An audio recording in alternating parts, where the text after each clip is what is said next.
Nasıl ki sadaka belayı def eder, öyle de ekseriyetin halis duası ferecu umumi cezbeder, vesile olur. Ekseriyetin halisane duası.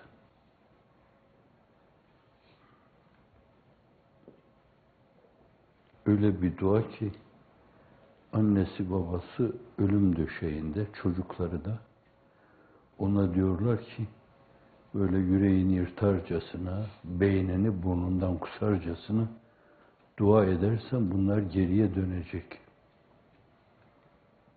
İşte o mülahazayla dua etmek.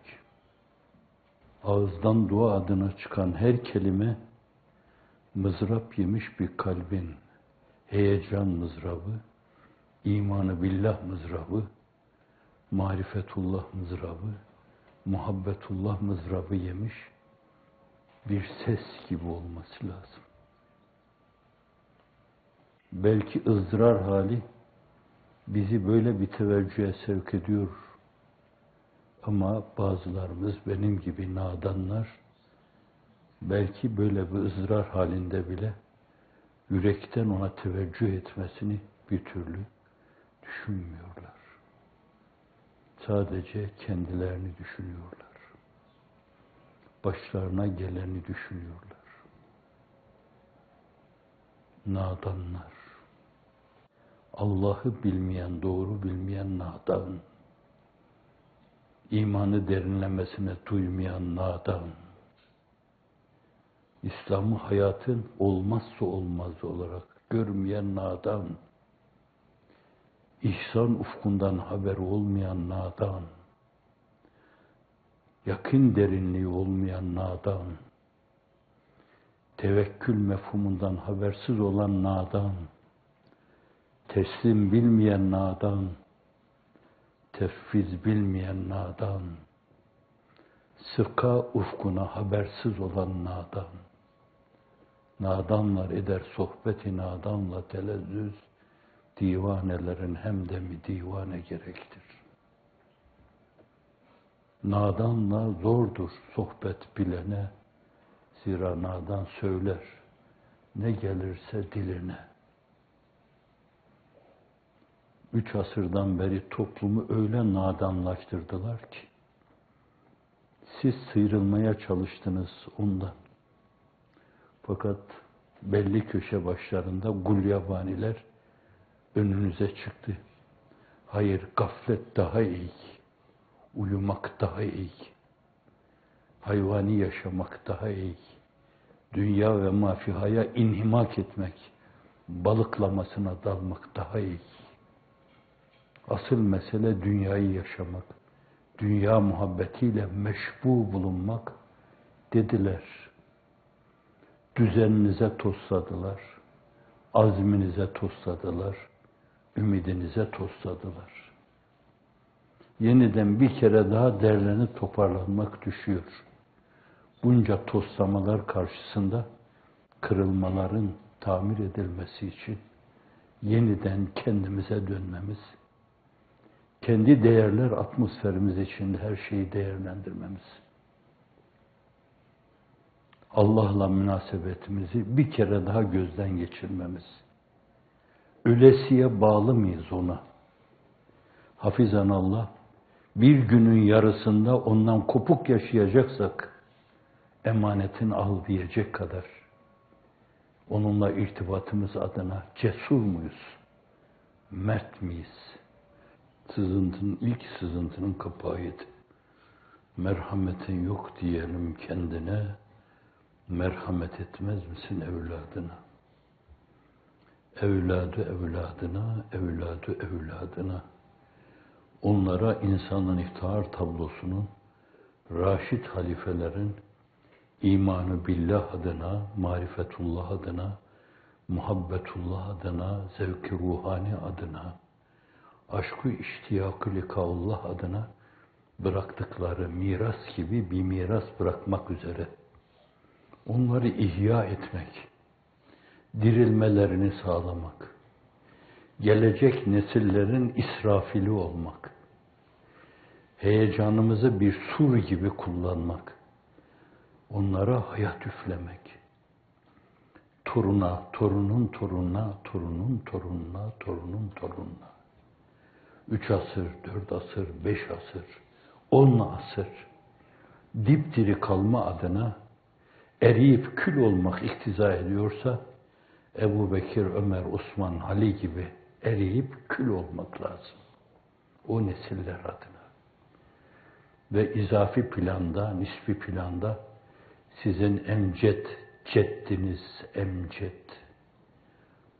Efendim Orhan Gaziler, Osman Gaziler, Süleyman Şahlar, Murat Hudavendigarlar. Böyle bir mülahazaya bağlı yaşadılar. Sağlam bir miras geriye bıraktılar. Eskiye belli bir dönemde o da kıvamını, rengini, desenini muhafaza edemedi. Partallaştı. Koca devlet paramparça oldu. Bir kargaşa dünyası, o kargaşa dünyası nesi diyelim, sarmalı içinde. Mübarek Anadolu, analarla dolu, hep sağlam evlat yetiştiren analarla dolu, mübarek ülke, asırlarca cihanın kaderine hakim olan ülke, şimdi yürekleri yakacak mahiyette, zalimlerin hayhuyuyla, mazlumların iniltisiyle inliyor. Öyle bir inliyor ki, Türkiye'nin dört bir yandan işgal edildiği Cihan Harbi'ni müteakip, İngilizler bir taraftan, İtalyanlar bir taraftan, Fransızlar bir taraftan, adalarda halayıkınız gibi gözünüzün içine bakan başkaları, İzmir'e bayrak dikecek kadar bir taraftan, taarruz ettikleri zaman bile ne o ölçüde zalim hayhuyu ne de mazlumun iniltisi duyulmuştu. İslam dünyası adeta zalimlerin hayhuyunun korosu haline geldi. Mazlumların iniltisinin korosu haline geldi.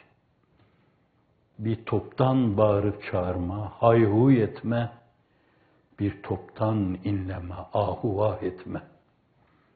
İki tane ses duyuluyor.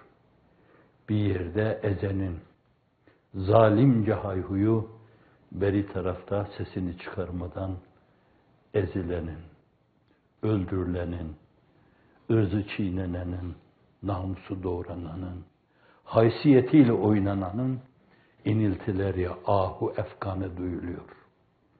Tarihte belki bir iki üç defa bir kısım zalimler tarafından yaşanmış bir tablo, İslam dünyasında hususiyle 5 asır, 6 asır devletler muvazenesinde dümende bulunan bir milletin vatanında. Acı, acı. O çığlıklar, o çığıltılar kulaklarımda çınlıyor gibi. Evet, onu söylemek belki doğru değil. Her gün birkaç defa kendimi yatağa düşmüş bir hasta gibi hissediyorum. Sonra başımı seccadeye koyuyor, içimi sana döküyorum diyorum. Çevrede halden anlamayan, dilden anlamayan bir sürü dilsiz şeytan var. Dilsiz şeytan diyor Hazreti Ruhu Seyyidül Enam. Bunca mezalim karşısında sesini yükseltebilecek bir Ebu Suud yok. Bir Molla Gürani yok. Yok. Bir Hızır Çelebi yok. İsterseniz Frenkçi ifadesiyle deyin. Bir Emil Zola yok. Yok. Müslümanlara Şahı Ebu Talip'te boykot yaşandığı dönemde 3 tane insan kabilelerinin gücünü de arkalarına alarak bütün Mekke müşriklerinin, bütün kabilelerin altına imza attıkları Beni Haşim'i iflah etmemek lazım. İnsanlığın iftihar tablosu da o mağdurlar arasında, o mehcurlar arasında. Mübarek eşi annemiz, anneler annesi, annelerimizin hepsi ona kurban olsun. Hadicetül Kübra. Hadice erken doğan demektir. En erken hakikata uyanan olması itibariyle isimle müsemma arasında ne kadar bir mütabakat var. Analar anası kurban olayım. Bilmem ki Ayşe validemize durumu nasıl? Ayşe validemizin büyüklüğünü ölçecek kantarım yok. Ahiretteki mizana konduğu zaman bile o mizan kırılacağına inanıyorum. Ama Efendimiz kendisine öyle bende olan Ayşe validemizin yanında hep Hatice'nin yakını, hep Hatice'nin bilmem akrabası demek suretiyle o erken doğanı yad-ı cemil olarak zikredip duruyor. Evet, mezalim yaşanıyor dedim, mesavi irtikab ediliyor, maasi meşru gösteriliyor. Bohemce yaşayış adeti alkışlanıyor, göz yumuluyor. Suistimaller örtbas ediliyor. Tecavüzler örtbas ediliyor. Namı celili nebevi dört bir yanda şehbal açsın diye dünyevi herhangi bir beklentiye girmeden o bayrak omuzlarında sağa sola koşan insanların yolları kesiliyor. Yolları kesiliyor kırk haramiler tarafından. O bayrağı her yerde dalgalandıramazsınız. O bayrağı aşağıya çekiyorlar. O bayrağın dalgalandığı müesseseleri kapamaya çalışıyorlar. Bir şeytan dürtüsüne uymuşlar, hiç sormayın. Tarihte ender zalimler, mesavinin bu ölçüde insanı çıldırtanını yapmamıştır zannediyorum. Bütün bunlara rağmen, yılmadan, usanmadan, o bayrağın namı celili Muhammed'in sallallahu aleyhi ve sellem, namı celili ilahinin, Ebu Bekir, Ömer, Osman, Ali mirasının bir bayrak halinde dalgalanmasını devam ettirmek, indirilmemesini sağlamak için bence can siperane o mevzuda mücadele etmek. Can siperane. Kaba kuvvete başvurmadan, terörün en küçüğüne evet demeden ama o mevzuda öldürürlerse, ezerlerse, bir işkence ederlerse şayet, canı gönülden Ashab-ı Uhdud gibi hepsine katlanarak çukurlara assınlar, mezarlar katsın dursunlar, mezarları mel'un mezar ilan etsinler.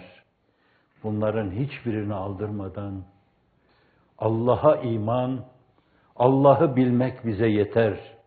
Muhabbetullah bize yeter. Marifetullah bize yeter. Aşk-ı iştiyak bize yeter. Likaullah'a iştiyak bize yeter deyip durmadan atı mahmuzluyor gibi mahmuzlayıp veya bir üveyk gibi kanat açıp enginliklere açılıyor gibi sürekli enginliklere açılmak, daha deyip bir helmi mezit kahramanı gibi namının ulaşmadığı her yere namı celili nebeviyi ulaştırmak. Huzuruna gittiğimiz zaman soluklarımız o kadarına yetiyordu ya Resulallah diyecek kadar. Bir yerde kalbimiz durdu, soluklarımız da bitti. Biz de orada döküldük, biçildik başaklar gibi biçildik. Ama sen de biliyorsun ki, Allah da biliyor ki, sonuna kadar namı celili nebevini, o cana, o namı celili nebeviye binlerce canımız kurban olsun. Ondan başka bir derdimiz, bir davamız olmadı. Olsaydı zaten Kıtmir gibi zannediyorum %99,9 sizin de yeryüzünde bir dikili taşınız olurdu. başınızı sokacağınız kendinize göre bir kulübeniz olurdu. Gelecek adına birilerine, bir şeylere dilbeste olur, gönül bağlardınız. Du cihandan el yuma, hanumanın kalmaması gösteriyor ki kalbinizde siz ona müteveccih yaşıyorsunuz. Allah o teveccühü artırarak devam ettirsin. O teveccühü yeterli bulmama, daha teveccüh, daha teveccüh, daha teveccüh. Teveccühler salih dairesi. Zira siz ona samimi teveccüh ettikçe o da size bakar. Kulum bana doğru bir ayak gelirse ben bir adım buyuruyor. Müteşabih bir ifade bu. O bana bir adım atarsa ben yürüyerek gelirim. O yürüyerek gelirse ben koşarak gelirim. Buna belagat ilminde mukabele, müşakele denir. Yani karşılıksız bırakmam. Ama nasıl karşılık? 1'e 10 vererek, bazen 1'e 100 vererek. Bakara Sure-i Cellesi'nde ifade edildiği gibi, 100 başak veren bir tane gibi. Bazen 1'e 100, bazen 1'e halisane olursa, ihlaslı olursa, ihsan şuuruyla içli dışlı olursa, bazen 1'e 1000 vererek mukabelede bulunur. Kim kazanıyor, kim kaybediyor? Kim doğru yolda, kim eğri yolda? Bir türlü taş üstüne taş koymaya doymayan, villaya villa ilave etmeye doymayan, filoya filo ilave etmeye doymayan, bir türlü dünyada doymayan, doyma bilmeyen, aç gözler, varsın boşluğun arkasında koşsun dursunlar. Siz öyle bir doluya doğru yarış yapıyorsunuz ki, tam sabiku, sari'u ayetlerinin hitabına uymuş gibi kalbiniz durasıya o mevzuda koşmaya karar vermişsiniz. Kur'an emrediyor, siz de ona lebbeyk diyorsunuz. Cennete doğru koşun, cemalullah'a doğru koşun, rıdvana doğru koşun, cemali ba kemali müşahedeye doğru koşun. Evet, Allah öyle buyuruyor Kur'an'ında, siz de öyle yapıyorsunuz. Öyleyse sözümüz her zaman leyli sözü olmalı, diğerine hep kapalı bulunmalı. Leyli sözü söyle, yoksa hamuş diyor Füzuli. Açacaksan kucak, aç ona avuç. Bu da ilave. Açacaksan ona aç avuç, kucak aç. Bırak it dünyayı elinin tersiyle. Milletini aziz kılacak kadar. Bir vazife bilerek yapacağın şeyi yap. Hepsini vermek icap ettiği yerde de tereddüt etmeden, Hazreti Osman gibi, Hazreti Abdurrahman bin Avf gibi radıyallahu anhuma, insanlığın iftihar tablosu gibi giderken kalkanı rehinde gitmeye bak. Giderken kalkanı rehinde aile efradının rızkını temin etmek için aldığı borç paraya mukabil yanında bulundurduğu o kalkanı, ona dilbeste olan, onu çok seven Osmanlılar emaneti mukaddeseye getirir korlar ve millet de onları birer kutsal emanet olarak ziyaret eder, yüz sürerler. Onlar için bence bir şehir verilse değer. Ama işte o kalkan, ailenin rızkını temin etmek için alınan borç para karşılığında o çizgide olmayan birisinin elinde rehindir.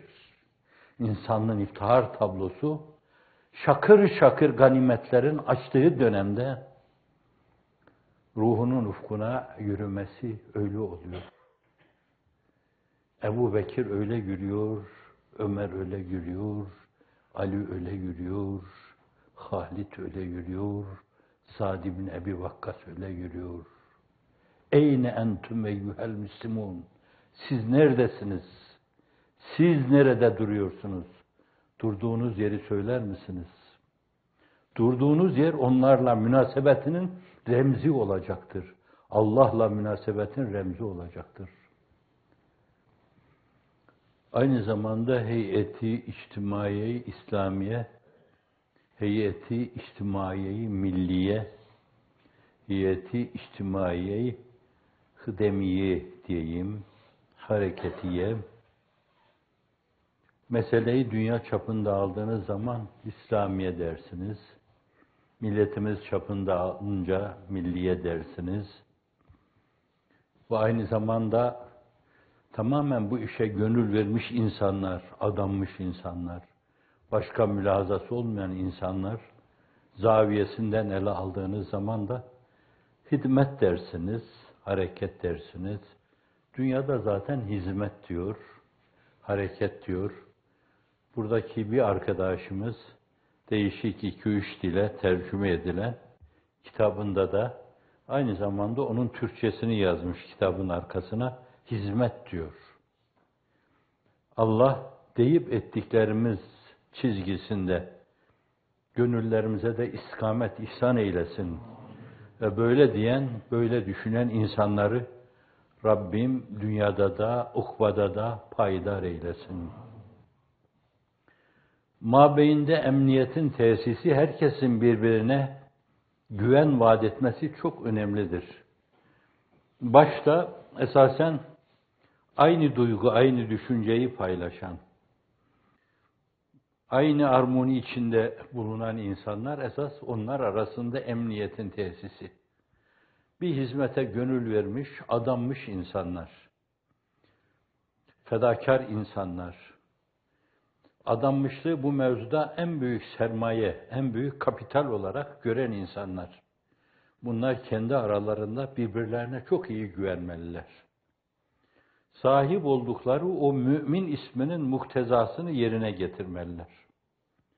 O mümin ismini inanıyor, inanan demektir mümin.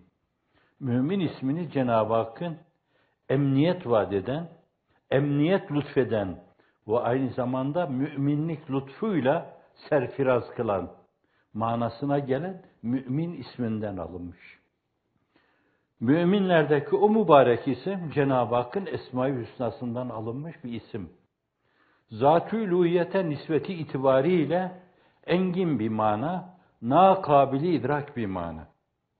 Bize ait manası itibariyle yeryüzünde emniyet ve güvenin temincisi, tesisçisi olmaya kadar Allah'a imandan alıp, Allah'ın söylediği her şeye inanmadan alıp, yeryüzünde emniyet ve güvenin temsilcisi olma.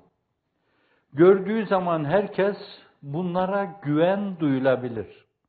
Bunlardan bir hıyanet gelmez. Onun karşılığı hain. O müminin karşılığı, emniyet ve güven vaat edenin karşılığı hain. Havvan. Mübalağa kipiyle. Bu açıdan da değişik kategorilerde, ister tamamen hizmete kendine adamış insanlar, onlar arasında daha derince bir emniyet duygusu. Allah'a imandan kaynaklanan, esasat-ı İslamiye'ye imandan kaynaklanan, aynı zamanda kitap ve sünnete imandan kaynaklanan, sahabi örneği onu görmeden, siyer felsefesinden kaynaklanan, tam bir emniyet ve güven temsilcisi olma, o emniyet ve güveni kendi aralarında tesis etme. Evet, aynı duyguyu paylaşma, aynı anlayış istikametinde hareket etme, birbirine çok fazla itiraz etmeme, duygu ve düşüncelerini centilmence, efendice, gönül kırmadan ifade etme, ortaya koyma. İcabında bir başkası farklı bir düşünce ortaya koyduğu zaman geriye adım atmasını da bilme, kendi düşüncesinden vazgeçerek biraz evvel, hem belki de gelişi güzel söyledim, entüm alemu bu umur ukvakum. Ukvaya ait işleri siz benden iyi bilirsiniz. Mülahazasıyla, efendim sizin dediğiniz daha isabetli görünüyor. İsterse sonra başkaları senin dediğin ve ettiğin şey isabetli bulsun gelsin desinler ki, Ya o asıl senin dediğin doğruymuş. O gün bizim dediğimize sen cevabı sevap verdin ama senin dediğin doğruymuş. O kadar mihir tanıma onlara. O kadar güven vaat etme. O kadar hakikata saygılı olma. Değişik vesilelerle hep tekerrür ettiği gibi bir kere daha tekrar etmek istiyorum. Mazur görürseniz. Ebu Hanife gecenin yarısına kadar talebeleriyle bazı meseleleri bizdeki münazara adabına göre, televizyonlardaki birbirine karşı saygısızlık yapma tartışması değil.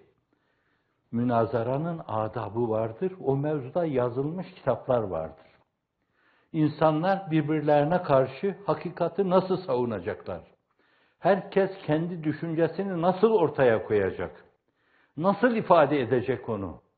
Geriye dönmesini nasıl yapacak? İleriye adım atmasını nasıl yapacak orada? Karşı tarafın duygu ve düşüncesine nasıl saygılı olacak? Kendi duygu ve düşüncelerine nasıl saygı toplayacak? Buna dair kitaplar yazılmış. O tartışmalar, oradaki o tartışmalar, vahşice boğuşmalar gibi bir şey. Öyle değil. Münazara adabına göre. Münazara adabına göre gecenin yarısına kadar münazara yapıyor. Muhammed Şeybani Hazretleri ile, İmam Yusuf Hazretleri ile, Züfer Hazretleri ile.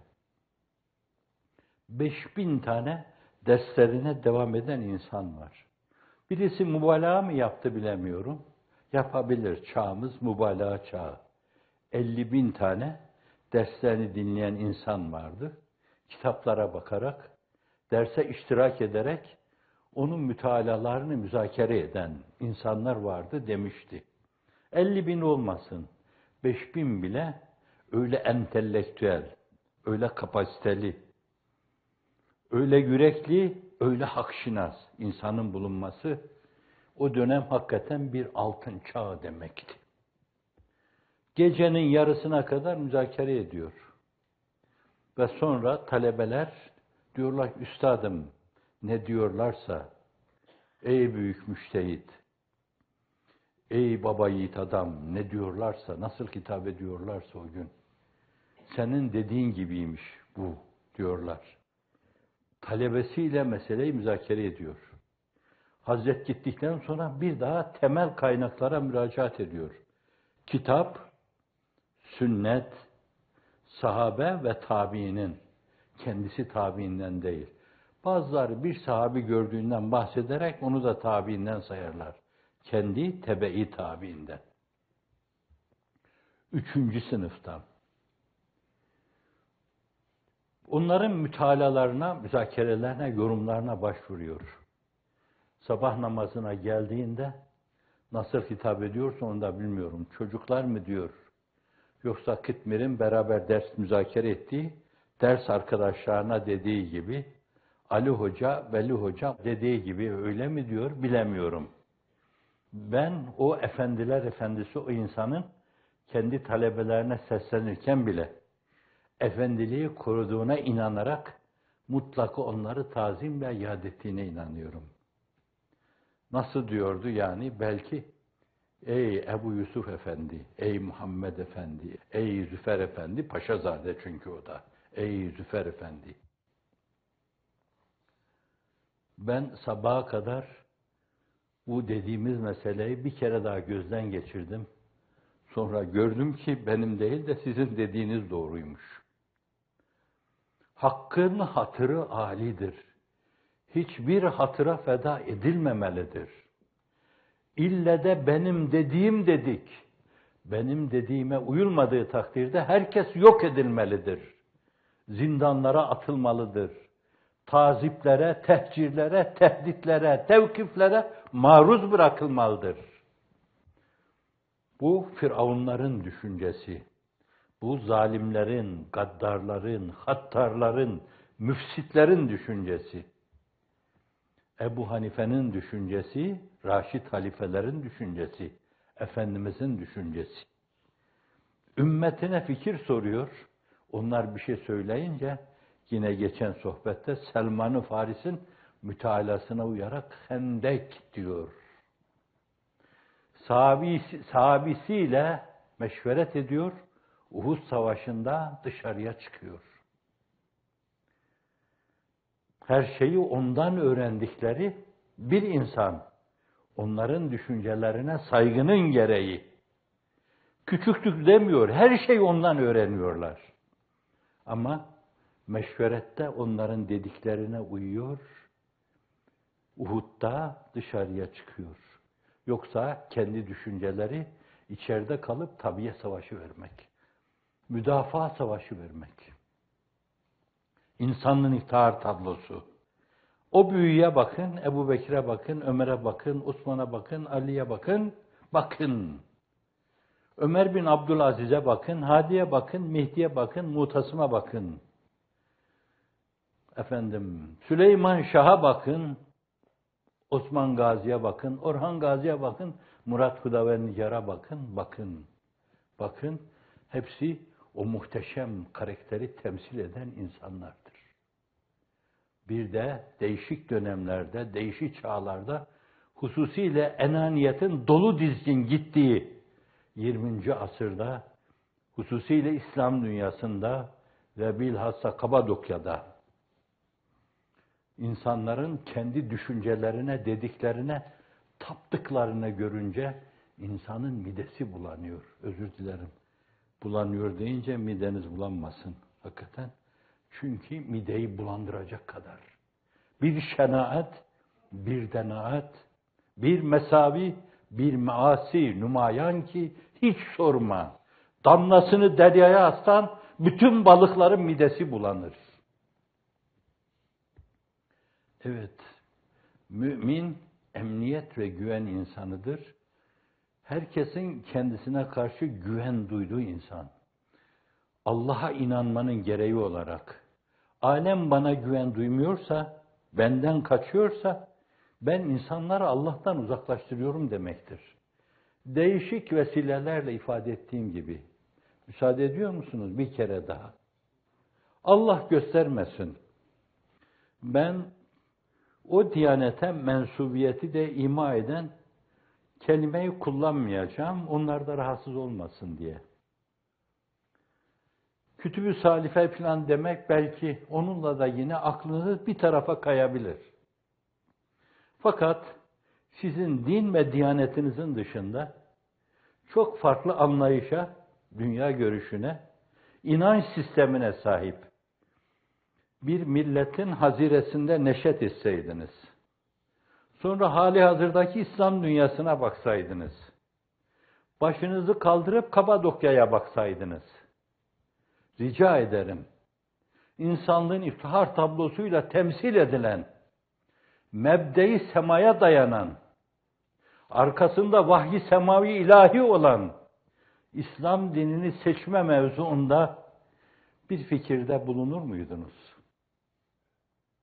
Şu insanların canavarlaştığı, birbirini yediği, kuvvetin hakim olduğu, adaletin ayaklar altında paymal olduğu, hukuk sisteminin işletilmediği, kimsenin hakkını müdafaa edemediği, karar veren hakimlerin bile kendilerini zindanda bulduğu, avukatların müdafaa ettikleri insanlar adına kendilerini zindanda bulduğu, böylesine kirlenmiş, levsiyat haline gelmiş, damlası okyanusa düşse balıkları öldürecek hali gelmiş.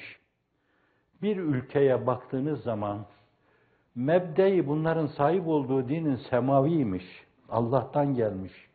Bunu bilseniz bile o istikamette bir tercihte bulunur musunuz? Vicdanlarınıza sesleniyorum. Bir şeye bakarak konuşmayın. Allah için vicdanlarınızın sesini ortaya koyun. Kapadokya'yı seçme mevzuunda bir tercihte bulunur muydunuz? Hayır. Emniyet ve güvenin paymal olduğu, Allah'a iman meselesinin kendini ifade etmediği, müminin mümince davranmadığı, hakkın, adaletin yeryüzünde tek temsilcisi olarak kendisini göstermediği bir yer.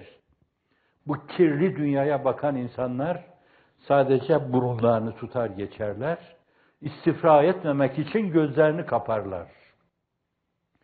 Bu insanları Allah'tan öyle bir kaçırmadır ki kafir Müslümanlığa bunun kadar zararlı olmamıştır. Çünkü kırmızı çizgilerle durduğu yer bellidir. Ona karşı senin de metafizik gerilimin olur. Ama bir taraftan sana ait argümanları kullanırken bir taraftan kafirin yapmadığını yapan insanlar öyle bir kaçırırlar ki Allah'tan, Hazreti Ruhu Seyyidül Enam'dan, Ebu Bekir, Ömer, Osman, Ali yolundan, aleyküm bi sünneti ve sünnetil hulefâir raşidin buyurulan o yoldan öyle bir kaçırırlar ki hafizanallah. Ne emniyetten bahsedilebilir ne de güvenden. İnsan sağlam, yürekten Allah'a inanmalı. İmanını marifetle taşlandırmalı. Marifetini muhabbetle taşlandırmalı. Muhabbetini aşkı, iştiyakı likaullah'la taşlandırmalı. Allah'la münasebeti açısından bu ölçüde kendini bir derinliğe salmalı. Derinleşme adına öyle bir çağlayana yelken açmalı ki, bir daha geriye dönmeyi, bir yerde takılıp kalmayı aklının köşesinden geçirmemeli. Muktezai beşeriyet olarak sapmalar, zelleler, şaşmalar olabilir. Fakat kararlı, hep o marifete, hep o muhabbete, hep o aşkı iştiyaka doğru yürümeli. Birer cansız, resim gibi mümin olmadan çıkmalı. Canlı, hareketli, mümin olmaya bakmalı. Ey mezarı mütarik bedbahtlar! Gelen neslin önünde durmayın. Mezar sizi bekliyor. Çekilin. Ta kainat üzerinde hakaiki Kur'aniyeyi hakkıyla temevvüç saz edecek olan nesli cedid gelsin diyor. Gürül gürül. Çağın bir yönüyle 13. asrın minaresinin başında durmuş, halkı camiye davet eden, kendini müezzin gibi gören, Allah'a davet eden, namaza davet eden, imanı billaha davet eden kendi ifadesi, müezzin gibi gören, 13. asrın minaresinin başında durmuş, 14. asra seslenen, o sesi duyan siz olun bence. Evet, inşallah duymuşsunuzdur. Allahu Ekber, Allahu Ekber'i duymuşsanız, eşhedü en la ilahe illallah'ı duymaya çalışın. Eşhedü enne Muhammeden Resulullah'ı duymaya çalışın. Hayy alas salah'ı duymaya çalışın. Kurtuluşa gelin, hayy alel felah'ı duymaya çalışın. Ve gönül inşirahıyla bir kere daha Allahu Ekber'i duymaya çalışın. Ve mesele-i la ilahe illallah'la noktalayın, kafiyelendirin. Evvela Allah'la münasebet açısından böyle bir emniyetin temsilcisi olmak. Sonra insanı değerler açısından ahlakı âliye-i İslamiye eskilerin ifadesiyle, Hazreti Gazali'nin ifadesiyle münciyat, insanı kurtaran, necata erdiren şeyler. Hep isteğimiz o değil mi? Ecirna, neccina, hallisna, münciyat, muhlisat, mücirat diyebiliriz. O diğer iki tabiri kullanmamışlar çok. Fakat bir mahsuru yok kullanmada. O istikamette aynı zamanda insanlar arasında da öyle bir emniyetin ve güvenin temsilcisi olma. Temsil ettiğimiz, yaşadığımız İslamiyete gönüllerde imrenme uyarma. Değişik vesilelerle ifade edildiği gibi zannediyorum bir evvelki sohbette de hal ve temsil meşherleri oluşturma. Kitap fuarları oluşturuyoruz ya, bir kısım eşyayı teşhir etme fuarları oluşturuyoruz ya, olimpiyatlar oluşturuyoruz ya, belli aktiviteleri icra etme adına, bize ait bazı şeyleri teşhir etme adına, bu teşhir edilen şeylerin teşhir edildiği yere meşher deniyor. Bir şeylerin sergilenmesi, enzara aleme arz edilmesi onun. Hal derinliğiyle, temsil derinliğiyle, yaşama enginliğiyle. Allah Allah, bu ne istikamet? Bu ne istikamet? Yürürken aman bir karıncaya basarım diye tir tir titriyor. Arpa kadar bir şey ağzıma haram girer diye tir tir titriyor. Gözü bakmaması gerekli olan bir şeye bakmış. Bir haram girmişse içine tir tir titriyor. Üzerinden 50 sene geçtikten sonra bile aklına geldiği zaman acaba 1 milyon defa mı desem estağfirullah buna karşı diyecek kadar Allah'la irtibatı kavi ve karşı tarafta emniyet ve güven uyaran. O emniyet ve güveni siz uyaracaksınız. Sonra el alem de size karşı emniyetin ve güvenin temsilcisi olacak. Güvene güvenle mukabelede bulunacak. Emniyete emniyetle mukabelede bulunacak. Bu açıdan arada sizin hangi kategoride olursa olsun, hizmet kategorisinde, hareket kategorisinde, adamışlar kategorisinde, millet kategorisinde, milletler, millet-i İslamiye kategorisinde, belki sonra bir gün gelecek inşallah insanlık çapında öyle bir zümre, öyle bir oluşuma sebebiyet vereceksiniz ki hakikaten herkes birbirine güven duyacak, endişe etmeyecek.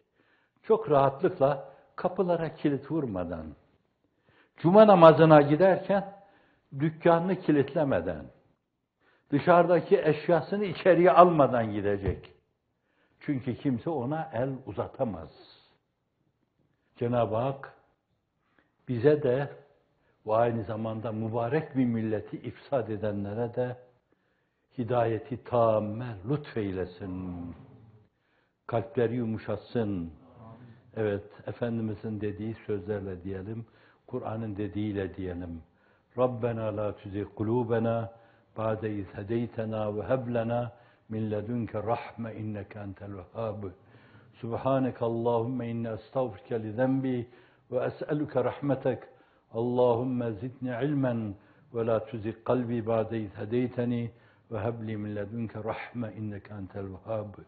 Ya mukallibel kulub ثبت قلوبنا على دينك يا مصرف القلوب صرف قلوبنا إلى طاعتك ربنا آتنا من لدنك رحمة وهيئ لنا من أمرنا رشدا ربنا آتنا من لدنك رحمة وهيئ لنا من أمرنا رشدا ربنا آتنا من لدنك رحمة وهيئ لنا من أمرنا رشدا اللهم صل على سيدنا محمد وعلى آل سيدنا محمد كلما اختلف الملوان وتعاقب الأسران وكرر الجديدان واستقبل الفرقدان وبلغ روحه وأرواح أهل بيته منا التحية والسلام وبارك وسلم عليه وعليهم وعلى جميع الأنبياء والمرسلين وعلى الأولياء والأصفياء والأبرار والمقربين بعدد علم الله وبعدد معلومات الله